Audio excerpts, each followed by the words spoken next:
The morning they raised the gallows in the town square of Larkspur, Wyoming territory, Esther Ellsworth stood in her father's barn with a lantern in one hand and a rifle in the other, and she made herself a promise that she would not let the county hang an innocent man, not even if she had to ride to Cheyenne herself and beg the territorial governor on her knees.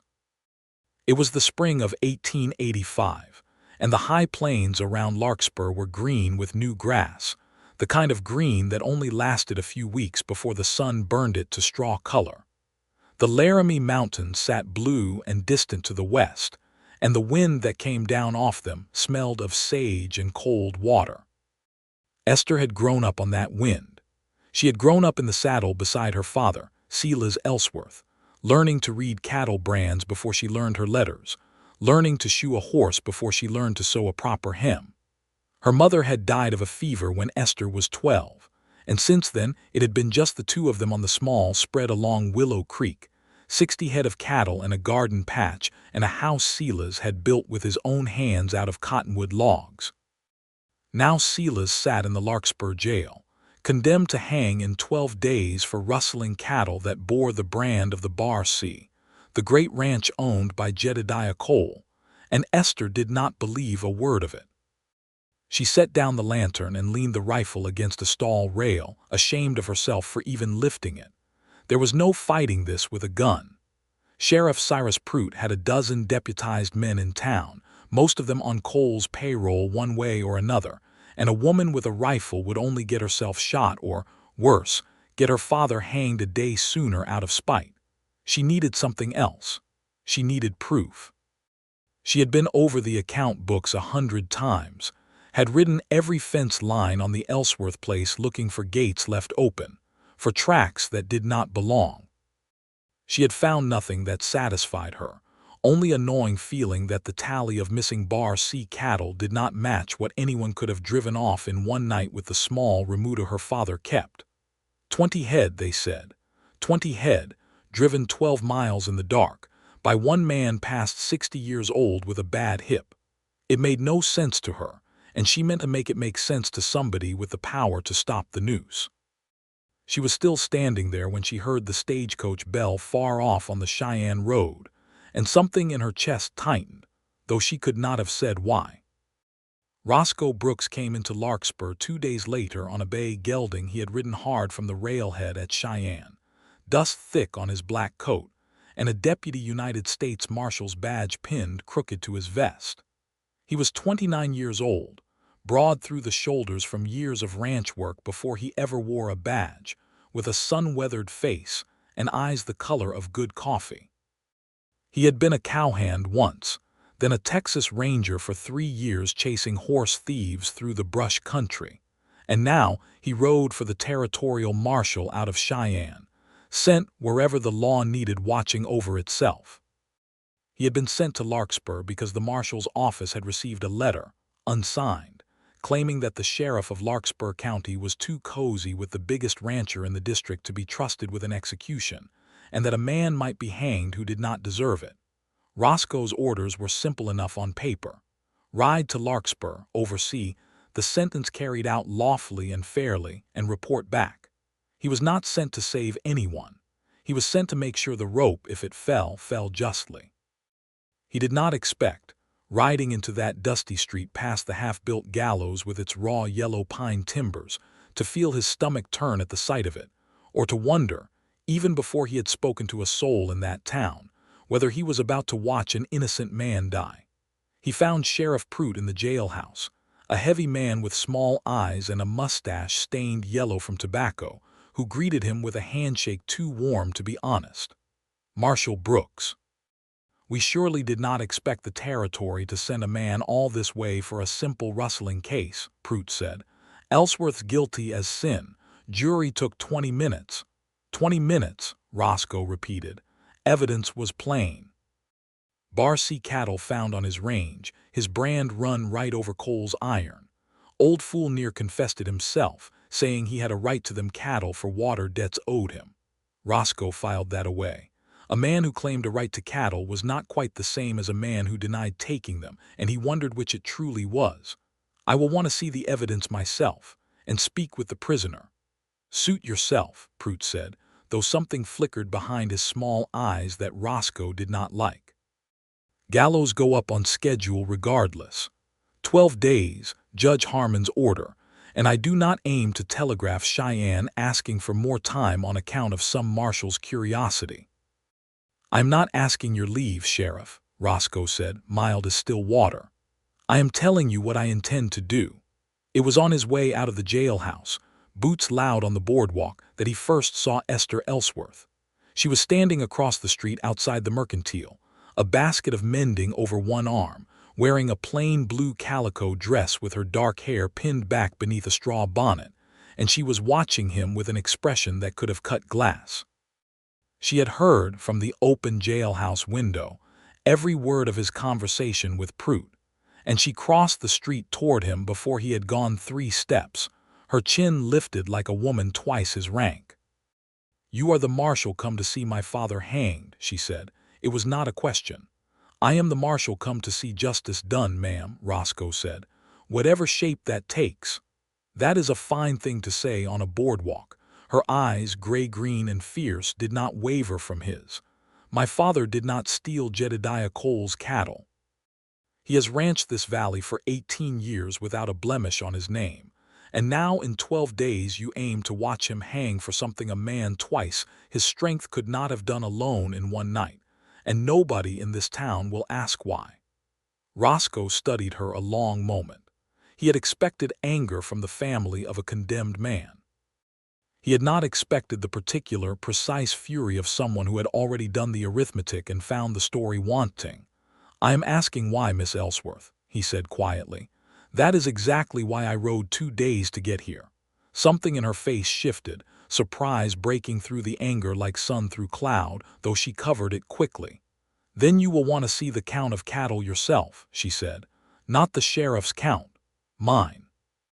"I would be obliged," he said, and touched his hat brim, and for a moment neither of them moved, standing in the dust of the street with the half-built gallows throwing its long shadow down the road between them. That evening Roscoe went to the jail alone and asked to see the prisoner without the sheriff present, a request Prout granted with visible reluctance, muttering about Marshall's privilege as he handed over the ring of keys. Silas Ellsworth sat on the narrow cot in the single cell, a lean man with a gray beard and hands roughened by 40 years of rope and rain, and he looked up at Roscoe with the tired, steady eyes of a man who had already made peace with dying, but had not made peace with the reason. "You are the one come to see it done," Silas said. "I am the one come to see it done right," Roscoe answered and pulled a stool close to the bars. "Tell me your side of it, Mr. Ellsworth.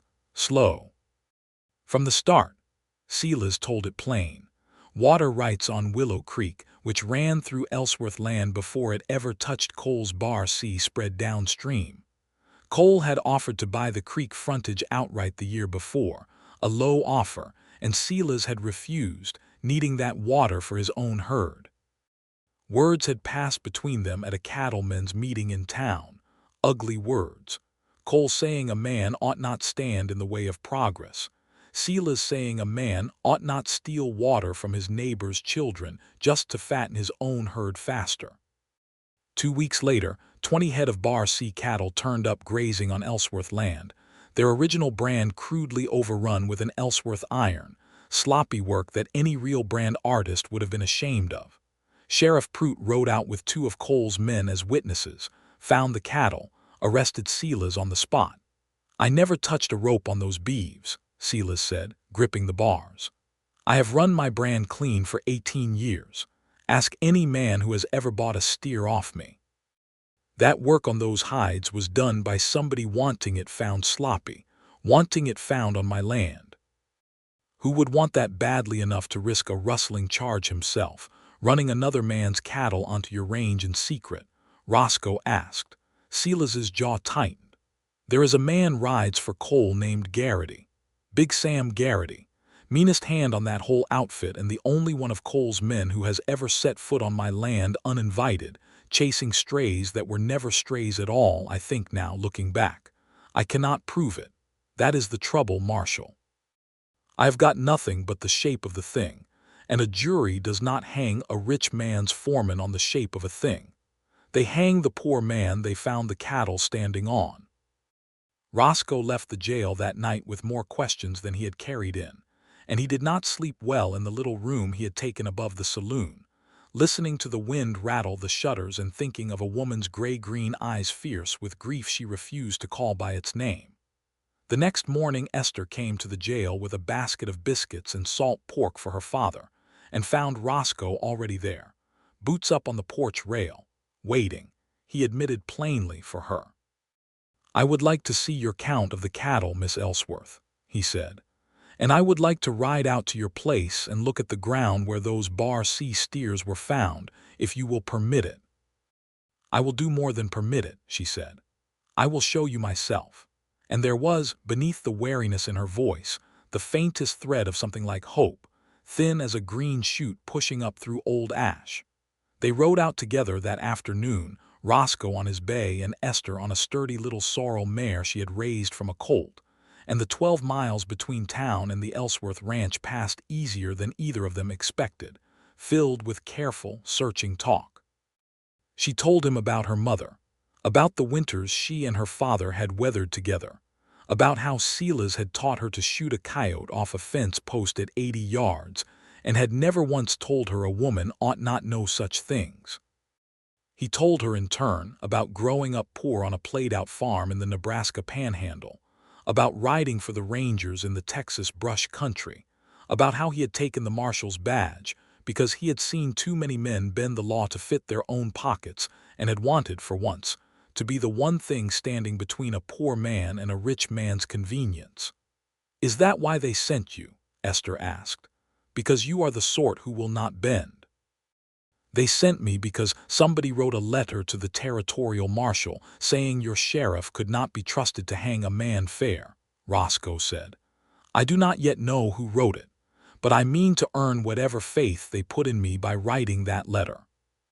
At the ranch, Esther showed him the tally book, her careful, neat hand recording every calf born, every steer sold, every head lost to wolves or winter, 18 years of honest bookkeeping in her father's hand, and these last 4 years since her mother died in her own. Roscoe went over the figures twice, comparing them against the number of Bar C cattle supposedly rustled, and found what she had already found. 20 head of grown steers, driven 12 miles in darkness, would have taken at least 2 riders working together, likely 3, and left a trail of sign across open range that any competent tracker should have found and followed straight back toward the Bar C, not simply discovered standing placidly on Ellsworth grass the next morning as though they had walked there on their own. "Nobody looked at the trail," Roscoe said slowly, kneeling at the edge of a dry wash where the cattle had reportedly been found, studying ground gone hard and cracked in the spring sun, too many days old now to read clean. "Prout rode out, found the cattle, made the arrest. Nobody asked how 20 head crossed 12 miles of open country without leaving sign a blind man could follow. Because the answer would have led somewhere Sheriff Prout did not want to go," Esther said. "Straight to the Bar C," Roscoe finished and looked up at her, and for the first time since he had ridden into Larkspur he felt something other than dread settle into his chest. It was purpose.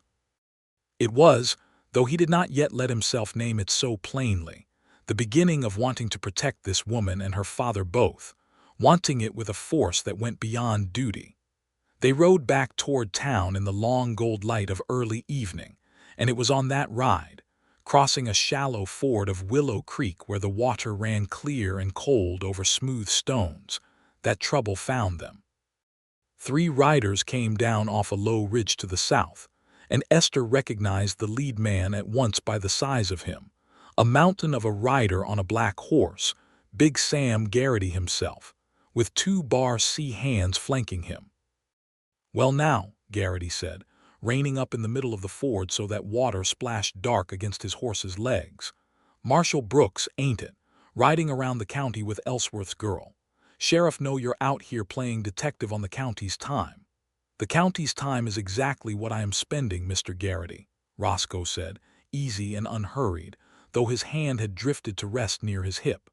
seeing that the evidence against Silas Ellsworth was gathered honest.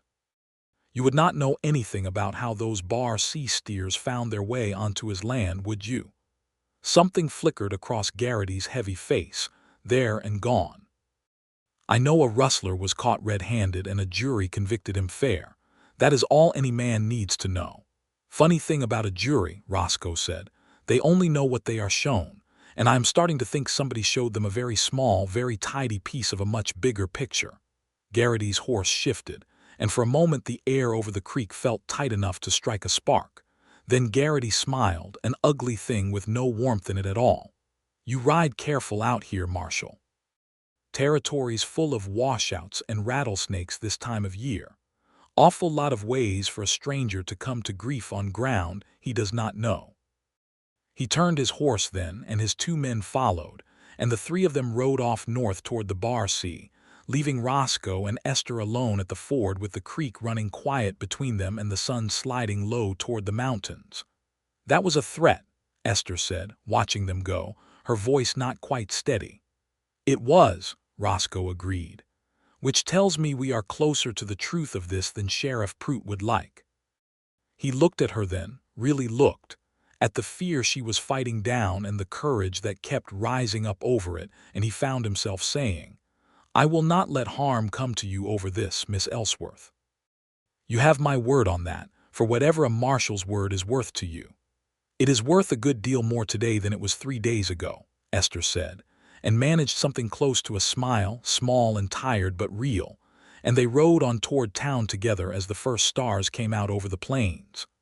Over the following days, a fragile, careful trust grew between them, the kind that comes from 2 people working side by side toward the same hard truth. Roscoe took rooms at the boarding house rather than the saloon, telling himself it was closer to the jail, though he knew it was also closer to the mercantile, where Esther sometimes worked afternoons to earn a little extra money, mending and altering dresses for the ranch wives of the county. He found reasons to walk that way.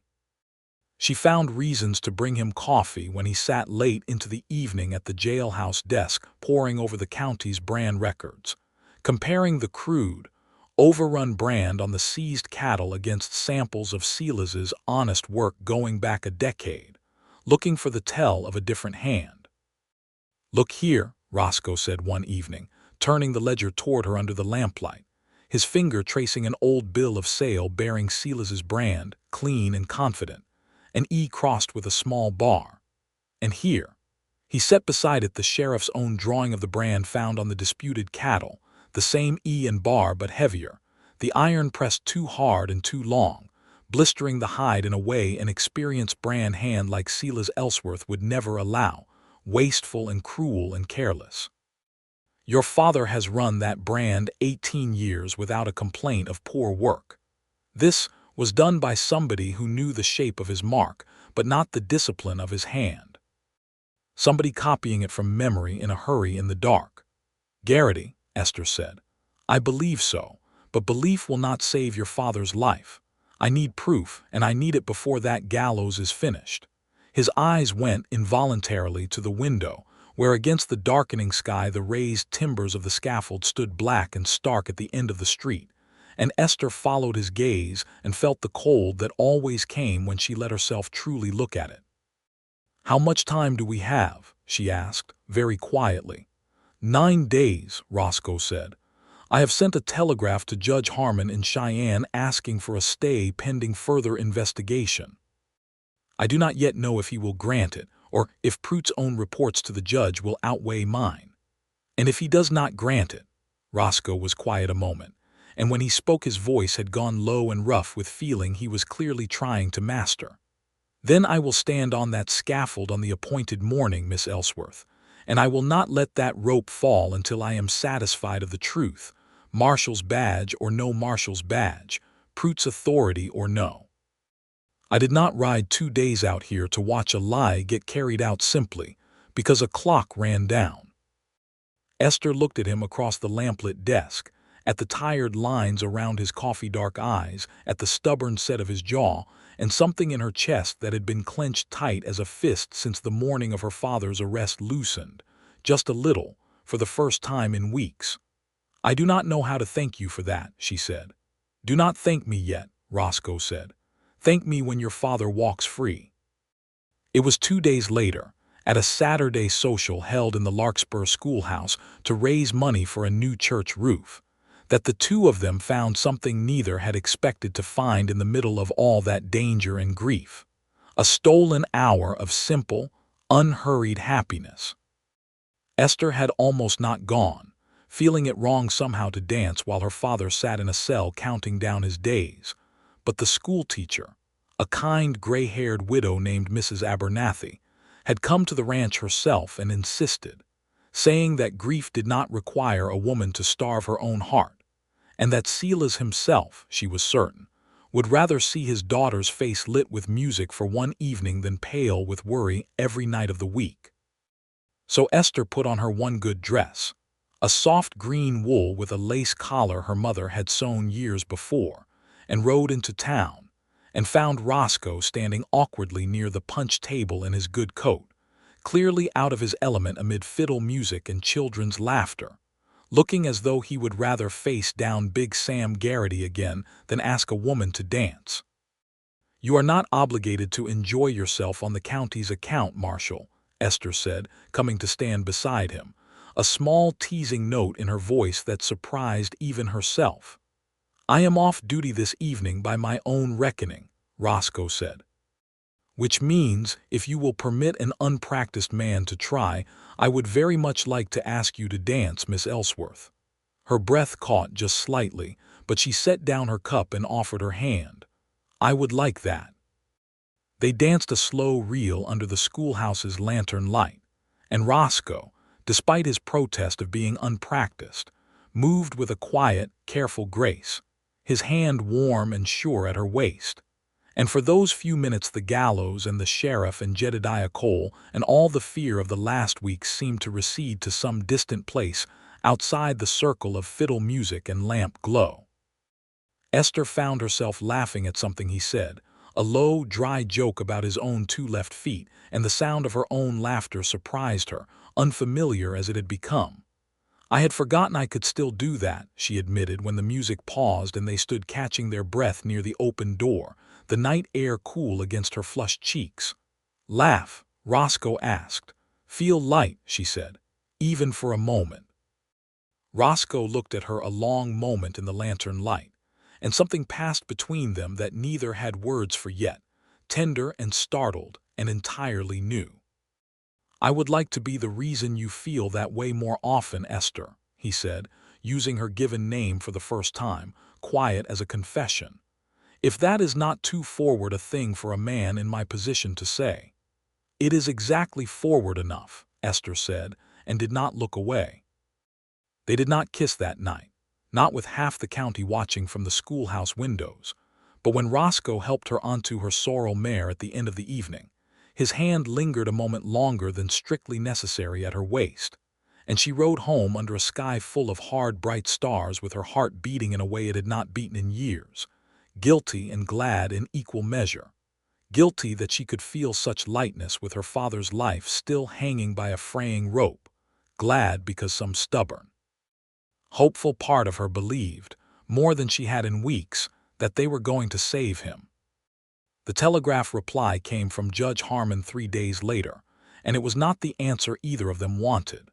The judge, citing the jury's swift and unanimous verdict and the county's need for swift justice in matters of rustling, denied the stay, though he allowed, in a grudging postscript, that if the marshal uncovered material new evidence before the appointed date, he would entertain a petition for clemency delivered in person.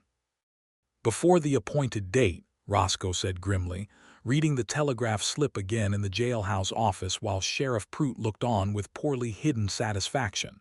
6 days. "Judge Harmon is a sensible man," Prout said. "Rustling is rustling, Marshal. The territory cannot go soft on cattle thieves simply because a pretty girl bats her eyes at a lonesome deputy." Roscoe's head came up sharp. "You will keep Miss Ellsworth's name out of your mouth, Sheriff, or you and I are going to have a different conversation entirely." Prout raised both hands in mock surrender, but his small eyes glittered with something ugly, and Roscoe understood, watching him, that the sheriff knew far more than he was saying, and that 6 days was not merely a deadline but a countdown Prout himself was counting with pleasure. That evening Roscoe rode alone out to the Bar C ranch, a bold and possibly foolish move he did not tell Esther about beforehand, wanting first to see what he could learn with his own eyes before frightening her further. The Bar C spread sprawled across nearly 40,000 acres, its main house a 2-story affair of milled lumber, uncommon extravagance for cattle country, with glass windows shipped up from Denver and a wide porch where Jedediah Cole himself sat in the evening light, a spare, silver-haired man of perhaps 60 with cold, pale eyes and the unhurried manner of a man who had never once in his life doubted he would get what he wanted. "Marshal Brooks," Cole said, not rising. "I hear you have been asking a great many questions about a case already settled by judge and jury." "I have been asking questions the judge and jury never thought to ask," Roscoe said, remaining mounted, not trusting himself to dismount into easy reach of the ranch hands he could see watching from the barn.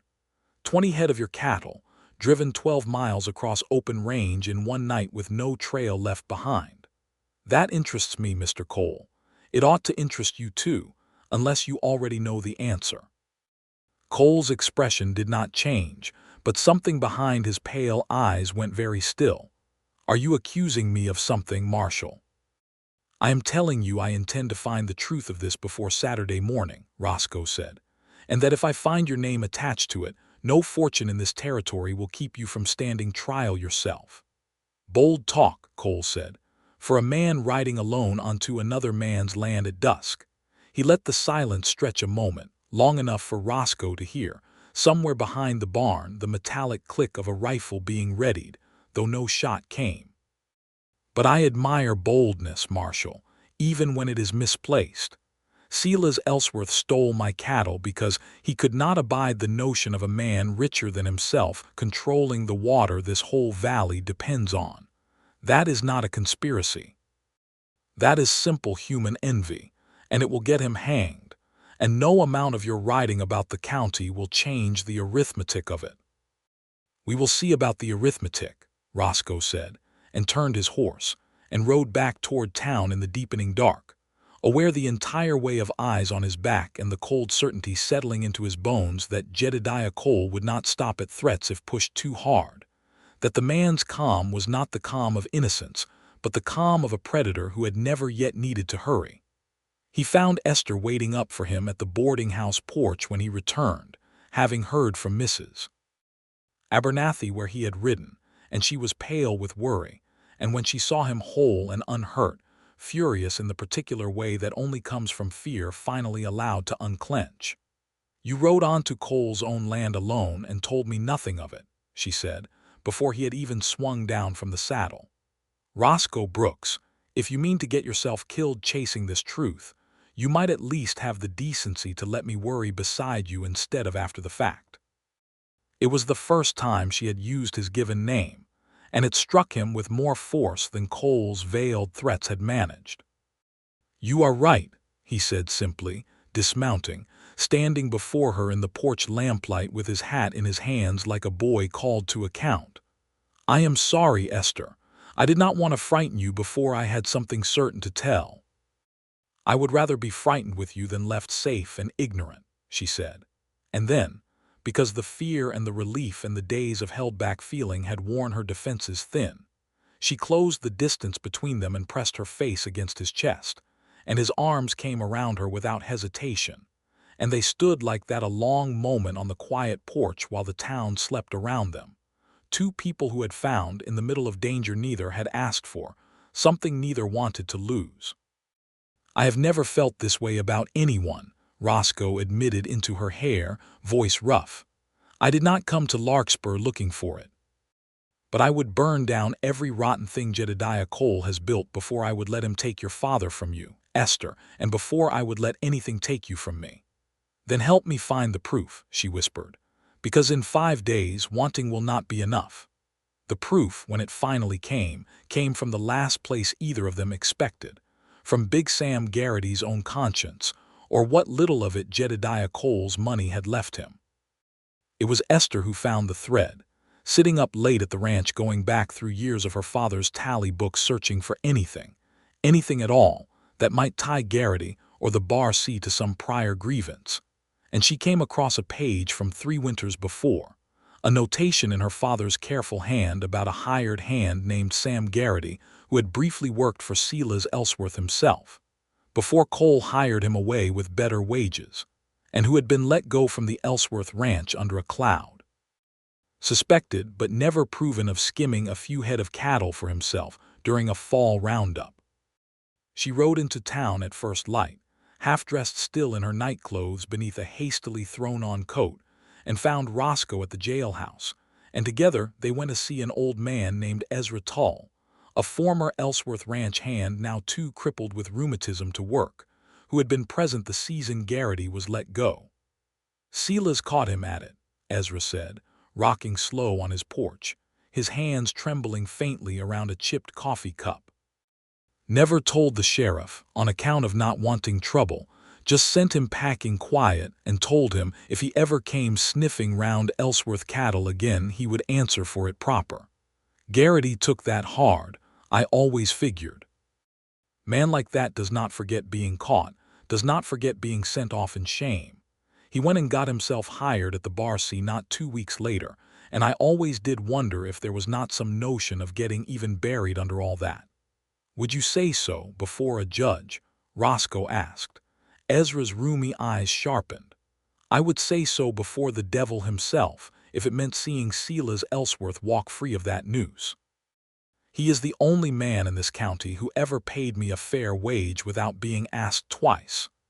It was a beginning, but Roscoe knew a beginning was not enough, not against Cole's money and Pruitt's cooperation, and a jury's already rendered verdict. He needed Garrity himself, or someone close enough to him, to break. That break came from an unlikely source 2 days before the hanging, one of the 2 Bar C hands who had ridden with Garrity to the ford that evening, a young cowhand named Pete Duggan, barely 20 and clearly troubled by what he had been asked to be part of. Esther recognized him from church, a shy boy who had once helped her father dig a well without being asked, back before he took Bar C wages, and she went to him herself, alone, on a quiet Sunday afternoon while he watered horses at the town trough, and asked him plainly if he could sleep at night knowing an innocent man might hang for something Sam Garrity had done. Pete Duggan would not meet her eyes at first. I do not know nothing, he said. I just ride where Sam tells me. You rode with him the night those cattle got driven onto our land, didn't you, Pete? Esther said, quiet and steady, though her heart pounded.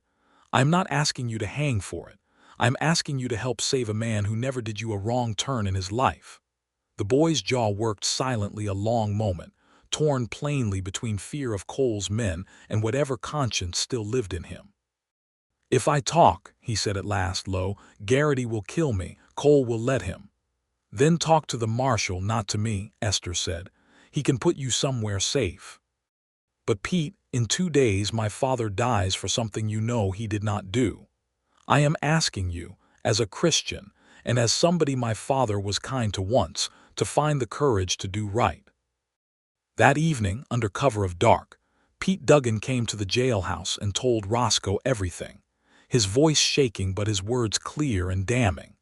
Garrity had ordered him and another hand to help drive 20 steers off Bar C range, along a dry creek bed chosen specifically to leave no clear trail, and onto Ellsworth land, in the dead of night 3 weeks before the arrest, working the crude brand run themselves under Garrity's direction by lantern light before dawn. Cole himself, Pete swore, had given the order the week before, in a private meeting at the ranch house that Pete had only overheard by accident, saying he meant to see Silas Ellsworth off his water frontage one way or another, and that a rustling charge would do the job faster and cheaper than any court fight over rights. Will you say this before Judge Harmon? Roscoe asked. Knowing what it may cost you. Pete Duggan swallowed hard, looking very young in the lamplight. I reckon I have to, he said. I have not slept right since that night anyhow. Roscoe wired Cheyenne that same hour, requesting the judge's immediate presence or, failing that, authority to stay the execution pending Duggan's sworn testimony, and he did not wait quietly for the answer. He rode straight to the jailhouse to confront Sheriff Prout with what he now knew, laying it out plain. The forced brand, the missing trail, Ezra Tull's account of Garrity's old grudge, and now Pete Duggan's direct testimony naming both Garrity and Cole. Prout's face had gone the color of old paper by the time Roscoe finished. "This changes nothing," the sheriff said, though his voice lacked its earlier bluster. "The execution stands unless the judge himself rides out here and says otherwise." "Then pray he rides fast," Roscoe said, "because I will not stand aside and watch a man hang on evidence I know to be false, Sheriff, whatever it costs either of us." The morning of the hanging came gray and windless, an eerie stillness lying over Larkspur as though the whole valley were holding its breath. Word had spread through town overnight, whispered from porch to porch, that the marshal had found something, that the girl had found a witness, that maybe, there would be no hanging after all, and by first light a crowd had gathered near the gallows not with the usual grim curiosity of an execution day, but with an anxious, uncertain hope that made Sheriff Prout visibly uneasy as he oversaw the final preparations. Esther had not slept at all. She stood near the jailhouse in the cold morning air.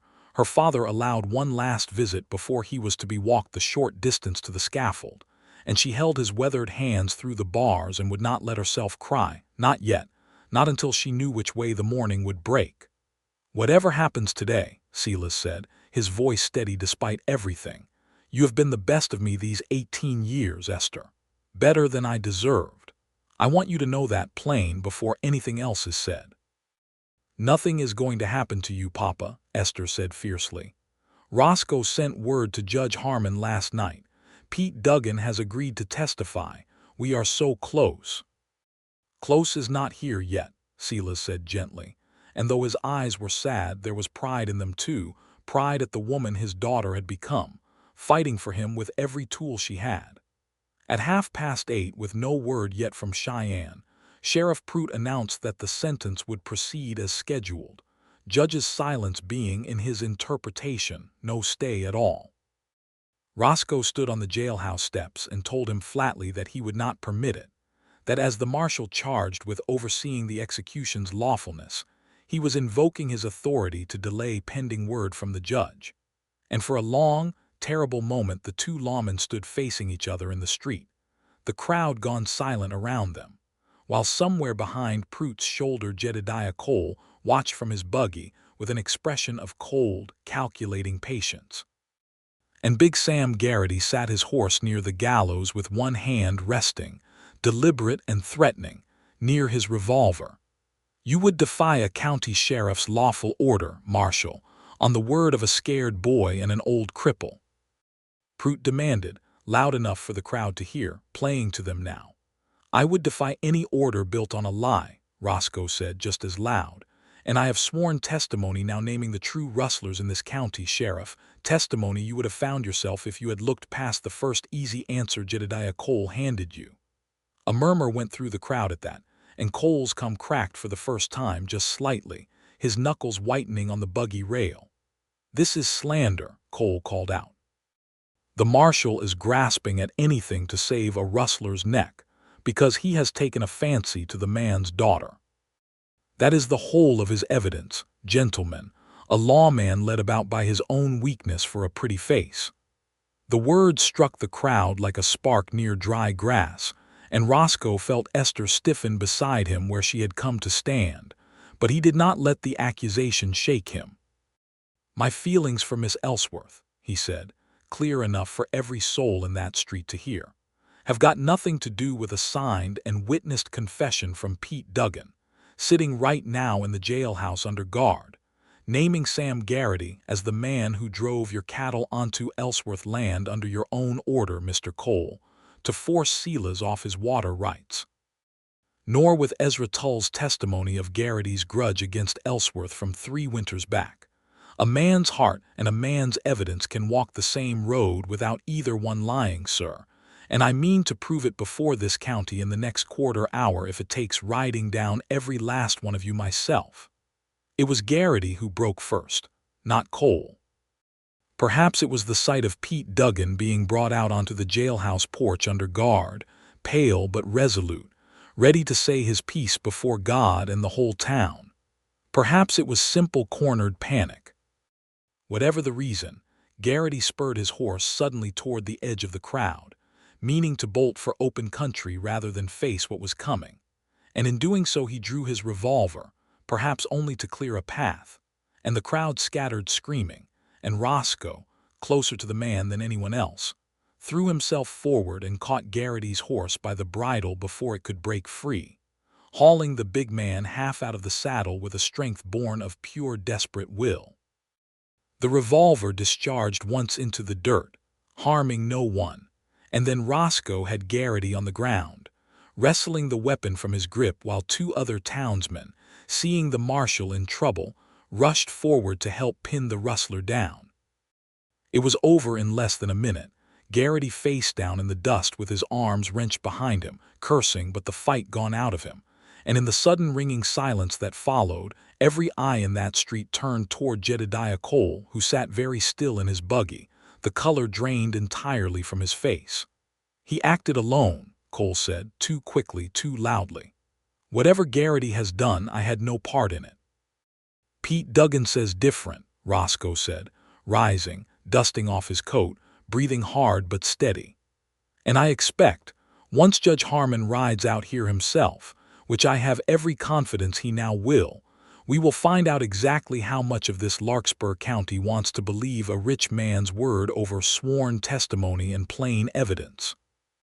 The judge did ride out, in fact, arriving by early afternoon in response to Roscoe's second telegraph, having already been troubled enough by the first to set out from Cheyenne before it even arrived, some instinct or simple sense of duty pushing him to see the matter through in person rather than trust it to wire and distance. He heard Pete Duggan's testimony in the jailhouse office, heard Ezra Tull's account, examined the brand evidence Roscoe had documented, and by evening had done what Sheriff Pruitt, for all his authority, had never once seriously attempted. He had looked past the easy answer to the true one. Silas Ellsworth was released from the Larkspur jail that same evening, walking out into the cool blue dusk a free man, and Esther ran to him across the street without a thought for propriety, weeping openly now that there was finally cause for tears of relief rather than grief, and held on to her father as though she meant never to let go again. "You did this," Silas said to her over her shoulder, his own voice thick. "You and that marshal both. I owe you my life, girl." "We did it together, Papa," Esther said. "All of us. Ezra and Pete, brave as he was, and Roscoe most of all, who would not stop looking for the truth even when the whole county told him to leave it be." Jedediah Cole was arrested that same night on charges of conspiracy to commit theft and to obtain false testimony, his considerable fortune doing little to protect him once Judge Harmon had heard the full weight of evidence, and once several other ranchers in the county, emboldened by Cole's sudden fall from grace, came forward with their own long-suppressed grievances about water rights disputes and pressured land sales. Sam Garrity, facing certain conviction, eventually confessed the whole scheme in exchange for a lighter sentence, confirming every detail Pete Duggan had already sworn to. Sheriff Pruitt, disgraced by his own negligence and his too cozy relationship with Cole's money, resigned his post within the month rather than face a recall vote the outraged townsfolk were already organizing. For Roscoe Brooks, the days that followed were quieter, filled with the ordinary business of paperwork and testimony, and the slow unwinding of a case that had, for a little while, held an entire county's breath.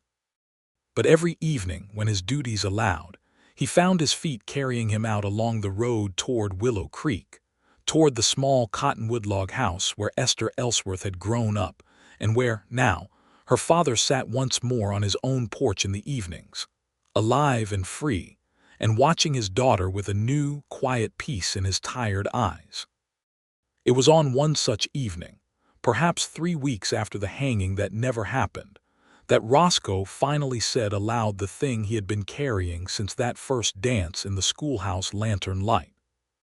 They sat together on the porch steps, the last color fading from the sky over the Laramie Range, the creek running low and silver in the dusk below them, and Roscoe turned to her with a nervousness that sat strangely on a man who had faced down armed rustlers without flinching.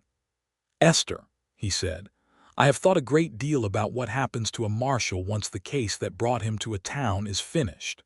Ordinarily, he rides on. Cheyenne is expecting my report within the week, and after that, likely, some other county's trouble waiting for me." Esther's heart clenched at the thought, though she tried to keep her voice light. "And will you ride on, then?" "That depends entirely on you," Roscoe said, and took her hand in both of his, rough and careful at once. "I did not come to Larkspur looking for anything but the truth of a rustling case. I found that. But I found something else here too, something I was not looking for and did not know I needed until I had it, and I do not think I can ride away from it and call myself an honest man." He drew a breath. "I love you, Esther Ellsworth. I have loved you since you stood in that street with your basket of mending and told me, plain as anything, that you would not let a lie hang your father.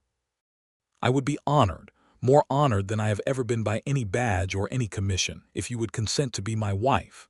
Esther felt tears rise, unexpected and warm, and did not try to stop them this time. "I have loved you since you told me you were come to see justice done, whatever shape it took," she said.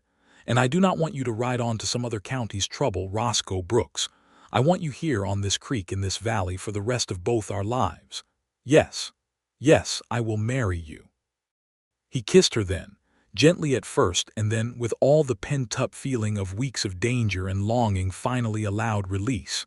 There on the porch steps under the first stars, while somewhere behind them Silas Ellsworth, watching quietly from the doorway with a cup of coffee going cold in his hand, allowed himself a small, satisfied smile, and did not announce his presence at all. They were married 6 weeks later, on a warm June morning, in the little clapboard church at Larkspur that the town's Saturday socials had helped rebuild the roof of the very autumn before. Esther wore her mother's wedding dress, taken in and let out and pressed with careful hands the night before by Mrs. Abernathy and half the women of the county, who had all by now heard the whole dramatic story of the marshal and the rustler's daughter, and considered themselves personally invested in its happy ending. Silas Ellsworth walked his daughter down the short aisle himself, standing straighter and prouder than he had in years, and when the minister asked who gave this woman to be married, his voice rang out clear and strong. "I do, and gladly, to the finest man I have ever known outside my own blood." Roscoe stood waiting at the front of the church in a new dark suit bought specially from the Cheyenne tailor, looking, Esther thought, more nervous than he had looked facing down Sam Garrity's revolver, and when she reached him and took his offered hand, she felt him tremble slightly and loved him all the more for it. "You look," he whispered, as the minister opened his book, "like every good thing I never let myself hope for." "Try not to weep before the vows, Marshal," Esther whispered back, eyes shining, "or the whole county will never let either of us hear the end of it." They exchanged their vows beneath the plain wooden cross of that small church, promising themselves to each other for better and worse, for richer and poorer, in the particular way that people who have already survived the worst together tend to say such words, with the full understanding of what they truly meant. When Roscoe kissed his bride at the minister's word, the whole congregation rose in applause loud enough to be heard clear down the street. And outside, someone had arranged for the church bell to ring, and someone else had brought 2 fiddles and a guitar for the dancing that would follow long into the warm June evening on the trampled grass behind the schoolhouse. Jedediah Cole's trial concluded that same summer, resulting in a lengthy prison sentence for conspiracy and fraud, and much of his land, including the disputed water frontage along Willow Creek that had started the whole affair, was sold off to settle debts and legal costs, some of it purchased at fair price by Silas Ellsworth himself, who finally secured, through honest purchase rather than theft or coercion. The water rights he had once nearly died refusing to surrender under threat. Sam Garrity served 8 years in the territorial prison at Laramie before being released, and was never again seen in Larkspur County. Pete Duggan, whose courage had turned the whole case, was given a small reward from the territory's coffers for his testimony, and used it, with Silas Ellsworth's encouragement and a bit of practical teaching, to start his own modest herd on a leased parcel near the Ellsworth place, eventually becoming a respected rancher in his own right and a lifelong friend to the family whose lives he had helped save. Roscoe resigned his commission as Deputy United States Marshal that autumn, choosing instead to settle at the Ellsworth Ranch alongside Esther and her father, a decision the territorial marshal in Cheyenne accepted with genuine regret but full understanding, writing back that few men had ever earned a quieter life more fairly than Roscoe Brooks had earned his. Roscoe took naturally to ranch work, his years as a cowhand before the badge serving him well, and under his and Esther's combined efforts, and with Silas's decades of hard-won knowledge guiding them both, the little spread along Willow Creek grew steadily over the following years, its herds increasing, its cottonwood log house expanded with a new wing built the following spring, the timber for it cut and hauled by Roscoe's own hands with help from Pete Duggan and half a dozen neighbors who had come. Over that long, strange season, to think of the Ellsworth family and its new marshal-turned-rancher with something like town pride. Their first child, a son, was born the following April, a healthy boy with his father's steady brown eyes, and from the very start, a stubborn set to his small jaw that Esther swore was pure Ellsworth. They named him Silas, after his grandfather, who wept openly, and without shame the first time he held his namesake grandson in the same cottonwood log house, where he had once nearly spent his last night on earth awaiting a hanging that never came. 2 years after that came a daughter whom they named Grace, for the mercy that had seen them all through, and 3 years after Grace a second son, boisterous and quick to laugh, whom they named Ezra, in honor of the old crippled ranch hand whose testimony had helped save Silas's life and who lived, in failing health but great contentment, in a small cabin built for him on Ellsworth land, where he spent his final years telling and retelling, to anyone who would listen, the story of the marshal and the rustler's daughter and the summer they had together, outwitted the richest, most dangerous man in the county. Esther Ellsworth Brooks, in the years that followed, became known throughout the county, not merely as the wife of the respected rancher and former Marshal Roscoe Brooks, but as a formidable figure in her own right, keeping the ranch's books with the same fierce precision that had once helped uncover a conspiracy, and eventually serving, in the growing town of Larkspur, on the school board that oversaw the very schoolhouse where she and Roscoe had first danced together beneath lantern light. She never forgot, and never let her children forget, the price of the injustice her father had nearly paid, teaching them plainly that a man's wealth or standing in a county was never proof of his honesty, and that the law, however imperfect, was only as good as the people willing to demand better of it, as Roscoe had once demanded better of himself and of Sheriff Prout both. Roscoe, for his part, never regretted trading his marshal's badge for a rancher's rope and brand, though he kept the old badge always, tucked in a small wooden box on the mantel of the home he and Esther built together, a quiet reminder of the road that had brought him to her. On summer evenings, when the work was done and the children finally settled, he and Esther would often walk down together to the ford where Willow Creek ran cold and clear over smooth stones, the very spot where Sam Garrity had once ridden down to threaten them both, and they would sit on the bank in the fading light, her head against his shoulder, and speak sometimes of that terrible, wonderful season when a stranger had ridden into town to see a hanging carried out and had found, instead, the truth, and a wife, and a family, and a life he had never once imagined for himself in all his years of hard riding and lonesome duty. "Do you ever wonder," Esther asked him once, many years later, watching their eldest son Silas, now a strapping young man of 18 himself, break a young colt in the corral with the same patient, steady hand his grandfather had once used? What would have happened if that letter had never reached Cheyenne? If some other marshal had been sent, one less stubborn than you, one willing to let Prute's 20-minute jury stand unquestioned? Roscoe considered this a long moment, watching the colt settle beneath their son's gentle handling, watching the low sun turn the creek to hammered silver, watching his wife's face, still fierce, still beautiful, still the face of the woman who had once stood in a dusty street and dared a stranger with a badge to prove himself worth trusting. "I try not to dwell on the roads not taken," he said finally, taking her hand in his, weathered now with years of honest work but no less gentle than it had been that first evening on the boarding-house porch. "I only know that whatever brought that letter to Cheyenne, and whatever stubbornness in me made me listen to it, I have never once in all these years been sorry for the answer it gave me. I rode into Larkspur meaning to see justice done. I did not know then that justice would look like you, Esther, or like this creek, or like these children, or like a whole life I never once let myself hope for until you gave it to me." Esther leaned into him, the evening settling soft and gold around them both, the sound of their children's laughter drifting up from the corral, the old cottonwood log house standing steady behind them with its new wing, and its worn front steps where a marshal had once asked a rustler's daughter to be his wife.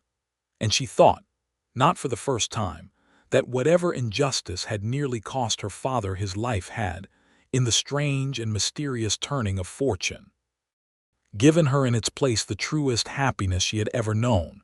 "Then I am glad," she said softly, "that some things are worth riding 2 days across hard country for." "The truth," Roscoe said, "or you?" "Both," Esther said, smiling against his shoulder as the first stars came out over the Laramie Mountains. "I have come to understand they were never truly separate at all." And so they remained together on that ranch along Willow Creek for the whole of their long lives, through good seasons and hard winters, through the raising of 3 children who grew tall and strong and honest in that valley, through the slow, steady transformation of Larkspur from a rough cattle town into a settled community with its own bank and its own newspaper, a community that never forgot, even generations later. The story told and retold on winter evenings of the deputy sent to hang a man who instead found the truth, and found love, and chose, against every expectation, to stay.